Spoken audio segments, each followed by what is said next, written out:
Morning students, today we are here with another topic from chapter 4 political science, chapter 4 executive, and today's our topic is powers and functions of council of ministers.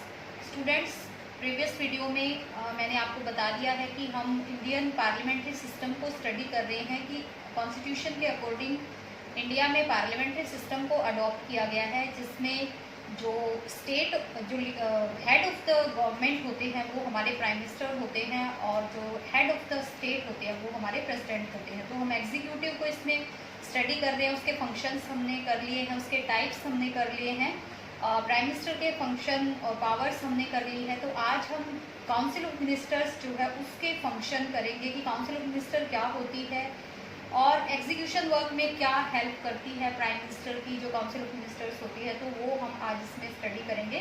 तो student, article जो 74 है हमारे constitution में, उसके according क्या है कि हमारे देश में काउंसिल ऑफ मिनिस्टर्स होगी। देखो, काउंसिल ऑफ मिनिस्टर्स को कैबिनेट भी कह देते हैं हम कई बार।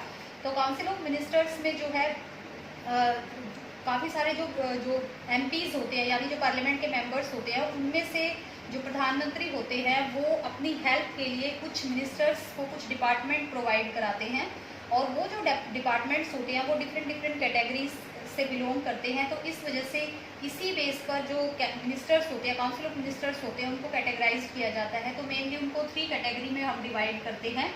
फर्स्ट हमारा जो होता है इसमें कैबिनेट मिनिस्टर्स होते हैं। कैबिनेट मिनिस्टर कौन होते हैं? देखिए, ये जो मिनिस्टर्स होते हैं ये काफ़ी सीनियर मोस्ट होते हैं, ये प्राइम मिनिस्टर के काफ़ी क्लोज माने जाते हैं। और जैसे कि हमारा जो फॉरेन मिनिस्टर होते हैं, डिफेंस मिनिस्टर होते हैं, होम मिनिस्टर्स होते हैं, तो जो ये डिपार्टमेंट होते हैं ये काफ़ी जो एक्सपीरियंस मिनिस्टर्स होते हैं उन्हीं को दिए जाते हैं। प्राइम मिनिस्टर अपनी मर्जी से जिस भी मिनिस्टर के अंदर जिस डिपार्टमेंट से रिलेटेड जो एलिजिबिलिटी दिखाई देती है उस मिनिस्टर को वो डिपार्टमेंट जो है प्राइम मिनिस्टर प्रोवाइड कराता है।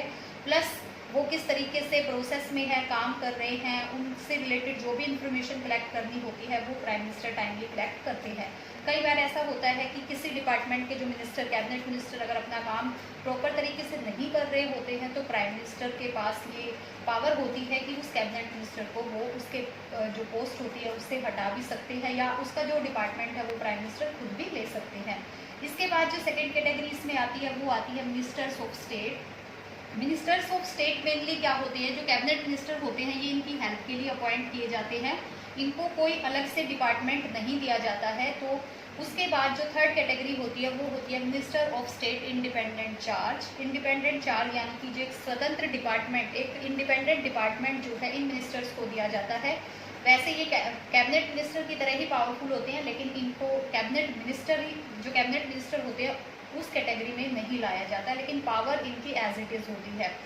तो स्टूडेंट, आई होप आपको जो काउंसिल ऑफ मिनिस्टर्स है वो हमारी समझ आ गई होगी कि किस तरीके से हमारे यहाँ पर आर्टिकल 74 के अकॉर्डिंग एक काउंसिल ऑफ मिनिस्टर होगी, जिसके हेड जो होंगे वो 75 आर्टिकल के अकॉर्डिंग होंगे, जो हेड होंगे वो होंगे हमारे प्राइम मिनिस्टर। प्राइम मिनिस्टर जो काउंसिल ऑफ मिनिस्टर है वो प्रेसिडेंट की हेल्प करने के लिए होती है, लेकिन रियल में पावर जो है उन्हीं के पास होती है, क्योंकि हर एक वीडियो में मैं आपको बता चुकी हूँ कि जो प्रेसिडेंट है हर एक काम उन्हीं के नाम पर हमारे देश में होता है। कोई भी पॉलिसी या कोई भी कानून बनाया जाता है वो उन्हीं के नाम पे बनाया जाता है, लेकिन रियल में वो उन पावर का यूज़ नहीं करते, वो सिर्फ नॉमिनल हेड होते हैं। उसके साथ साथ जो काउंसिल ऑफ मिनिस्टर्स है उसकी टर्म्स आ जाती है कि जो मेनली टर्म्स जो होती है, मिनिस्टर 5 ईयर तक अपनी पोस्ट पे रहता है जब तक कि सेकंड जो इलेक्शन है वो दोबारा नहीं होते हैं। लेकिन टाइम से पहले अगर कोई मिनिस्टर ये तब पॉसिबल होता है जब कोई पार्टी जो है मेजोरिटी से आती है। जैसे कि आज अगर हम देखें तो बीजेपी जो है मेजोरिटी से है, तो उसके मिनिस्टर का जो टाइम पीरियड होगा वो 5 ईयर होगा। लेकिन अगर प्राइम मिनिस्टर चाहे तो अपनी मर्जी से किसी कैबिनेट मिनिस्टर या किसी भी मिनिस्टर को उसके जो डिपार्टमेंट ले सकता है, या उसको किसी दूसरे मिनिस्टर को वो डिपार्टमेंट दे सकता है। अदरवाइज जो उनका टाइम पीरियड होता है वो 5 ईयर होता है, जब तक कि पार्टी की मेजोरिटी बनी रहती है। अगर पार्टी की मेजोरिटी नहीं बनी रहती पार्लियामेंट में तो टाइम से पहले जो मिनिस्टर्स होते हैं उनको अपने जो पोस्ट होती है उससे इस्तीफा देना पड़ता है, रिजाइन देना पड़ता है। सैलरी जो है हमारे कॉन्स्टिट्यूशन के अकॉर्डिंग जो एक MP को सैलरी प्रोवाइड होती है वो एक पार्लियामेंट जो मिनिस्टर होते हैं, जो कैबिनेट मिनिस्टर होते हैं, उनको सैलरी मिलती है। इसके साथ साथ बहुत सारी उनको फैसिलिटीज़ मिलती हैं, बहुत सारे अलायंस मिलते हैं उनको। तो ये सैलरी का प्रोसीजर हो गया। उसके बाद जो अपॉइंटमेंट मैंने आपको बता दिया है कि काउंसिल ऑफ मिनिस्टर की अपॉइंटमेंट जो है वो प्राइम मिनिस्टर करता है।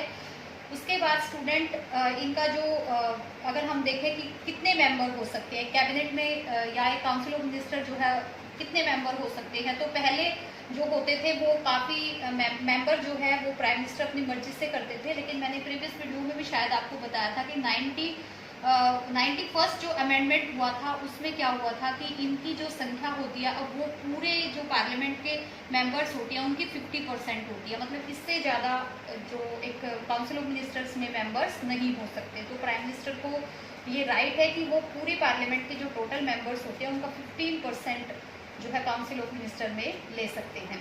ये जो संख्या होती है ये कम या ज़्यादा होती रहती है, क्योंकि प्राइम मिनिस्टर कई बार ऐसा देखते हैं कि कोई कैबिनेट मिनिस्टर काम अच्छे से नहीं कर रहा है तो उसका डिपार्टमेंट जो है प्राइम मिनिस्टर ले सकता है।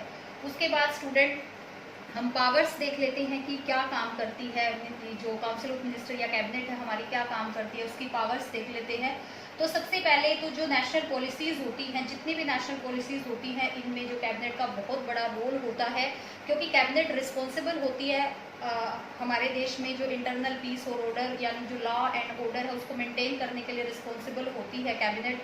तो कैबिनेट हर वो कानून बनाती है, हर वो नेशनल पॉलिसी बनाती है जो देश के हित में हो। तो सबसे पहला काम तो यही है कि डिटर्मिनेशन ऑफ नेशनल पॉलिसी। उसके बाद स्टूडेंट सेकंड वर्क जो होता है हमारी काउंसिल ऑफ मिनिस्टर का वो होता है कंट्रोल ओवर एडमिनिस्ट्रेशन, यानी कि जो एडमिनिस्ट्रेशन डिपार्टमेंट होता है, जो सिविल सर्वेंट्स होते हैं उन पर पूरे तरीके से कंट्रोल हमारी कैबिनेट का होता है। कैबिनेट के जो भी मिनिस्टर होते हैं जिनको जो भी डिपार्टमेंट दिया जाता है वो अपने डिपार्टमेंट में जो भी एडमिनिस्ट्रेशन वर्क होता है उसको बहुत अच्छे से लुक आफ्टर करते हैं। उसकी जो भी परफॉर्मेंस होती है उसके लिए वो आंसरेबल होते हैं, पीएम को जवाबदेही होती है उनकी, क्योंकि जो पूरी रिपोर्ट होती है वो पीएम कभी भी उनसे मंगवा सकते हैं। तो उनका पूरे तरीके से अपने डिपार्टमेंट का जो भी एडमिनिस्ट्रेशन वर्क होता है उस पर पूरे तरीके से कंट्रोल होता है। उसके साथ साथ जो कैबिनेट का वर्क जिसमें मेन वर्क शामिल होता है वो होते हैं फॉरेन रिलेशन, यानी कि फॉरेन रिलेशन विदेशों से संबंध स्थापित करने के लिए भी जो काउंसिल ऑफ मिनिस्टर्स है उसका बहुत बड़ा रोल होता है। विदेशों में जो अपने एम्बेसडर्स हैं वो बनाना ये सब काम उन्हीं के होते हैं।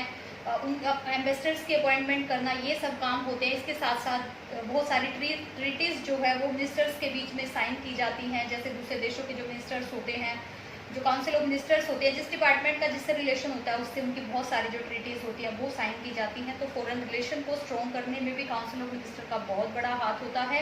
Legislative power very important, legislative हर तरह का जो कानून होता है हमारे देश में जो बनाया जाता है, जो भी ऑर्डिनरी जो लॉ हैं वो बनाए जाते हैं, तो उसमें काउंसिल ऑफ मिनिस्टर का बहुत बड़ा कंट्रीब्यूशन होता है।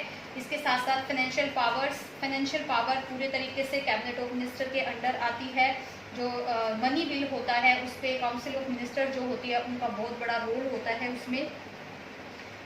उसके बाद जो बजट होता है उस पर पूरे तरीके से कंट्रोल होता है।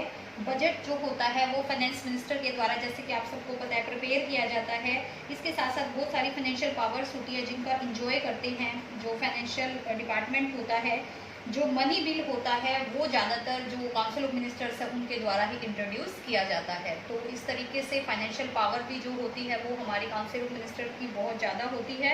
उसके बाद अपॉइंटमेंट्स, बहुत सारी जो मेजर अपॉइंटमेंट्स होती हैं उनमें बहुत बड़ा रोल होता है, जैसे कि गवर्नर की अगर अपॉइंटमेंट है किसी स्टेट में, एम्बेसडर की अपॉइंटमेंट है, या कोई सिविल सर्वेंट्स की जो यूनियन पब्लिक सर्विस कमीशन होते हैं वो बनाने होते हैं, तो जो मिनिस्टर्स की रिकमेंडेशन का उसमें बहुत बड़ा रोल होता है। उसके बाद कई बार देश में जो इमरजेंसी की सिचुएशन अगर हो जाती है तो उसमें भी काउंसिल ऑफ मिनिस्टर का बहुत बड़ा रोल होता है।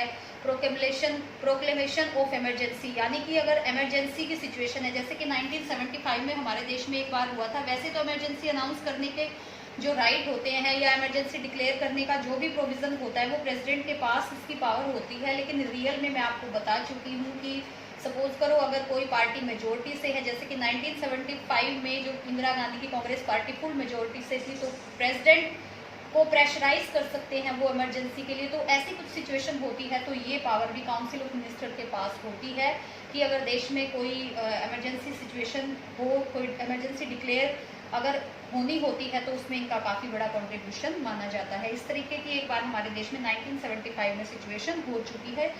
उसके बाद स्टूडेंट और भी बहुत सारे वर्क होते हैं काउंसिल ऑफ मिनिस्टर्स के। आपकी बुक में काफ़ी सारे वर्क हैं जो मेन वर्क हैं वो मैंने आपको बता दिए हैं। आप इनको ही एक्सप्लेन करके अच्छे से राइट कर सकते हैं, अपना क्वेश्चन जो है वो बना सकते हैं बहुत अच्छे से।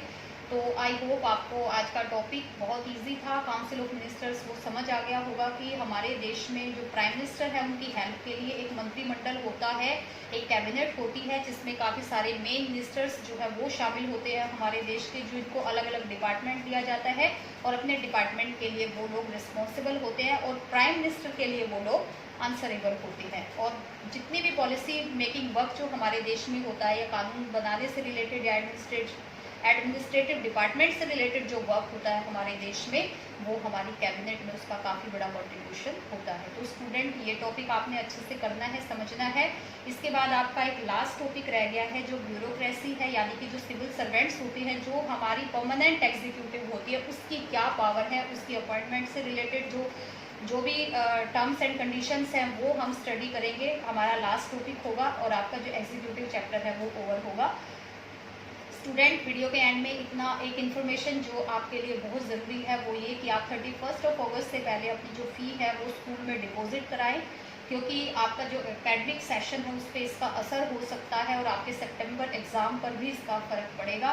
तो आई होप आप 31 अगस्त तक अपनी जो फ़ी है वो डिपॉजिट कराएंगे। ये इन्फॉर्मेशन आप अपने पेरेंट्स को अच्छे से देंगे। Thank you so much.